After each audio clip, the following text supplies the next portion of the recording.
Let us consider this example. I have taken a few points which are represented in the x and the y coordinate.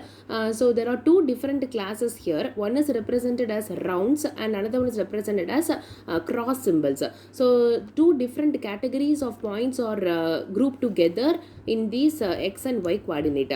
So here the input will be the coordinates of the points, because with the help of the coordinate xy coordinate only we are able to locate any point in this space, and output will be to which class that point belongs to. And performance measure here, because we are going to consider only these three categories for any machine learning algorithm. So the performance measure will be how accurately I can identify which point belongs to which class. So this is the ultimate problem, and the performance measure is a percentage of good classification. So we can find a new representation that represents this round symbols and these cross symbols. So the only way what we can do is by changing, in order to classify these into two different groups, the only way is I need to change the xy coordinate in this format.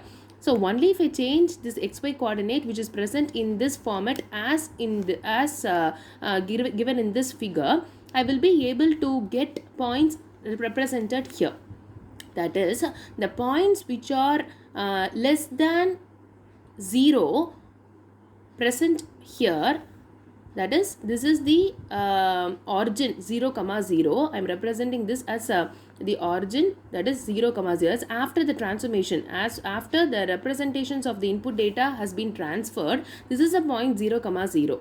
Here we have transferred the representation. So this is the origin 0, 0. So what are all the points which are greater than x? That is x greater than 0. For the rule x greater than 0, those points comes to the right side of the axis. That is upper side and the right side of the upper and lower to the right side of the x axis. So x greater than 0 will contain the points which are marked as into marks. And what are all the points which go to this side? That is this quadrants, that is to the left side, which is represented as x less than 0. So with these two rules we can easily classify the different points into two different categories. This is the only way of representation. So what we have done here is we have made a new representation of the input data. So this is a simple problem. So we have made this a change by hand itself. But if suppose lots and lots of data are given, and if we need to go for some complex method of representations, definitely we need to use the system. It must be done automatically. So in such case I need a machine learning algorithm. So in order to represent different formats of input data, so it is not that it is going to creatively find some transformations, but it is the learned algorithm, it is going to search for some useful representations of the input data in this space. The entire space is called as the hypothesis space. So the ultimate aim of my machine learning algorithm should be to search for useful representations of input data with the hypothesis, within that hypothesis space, using some guidance from the feedback signal.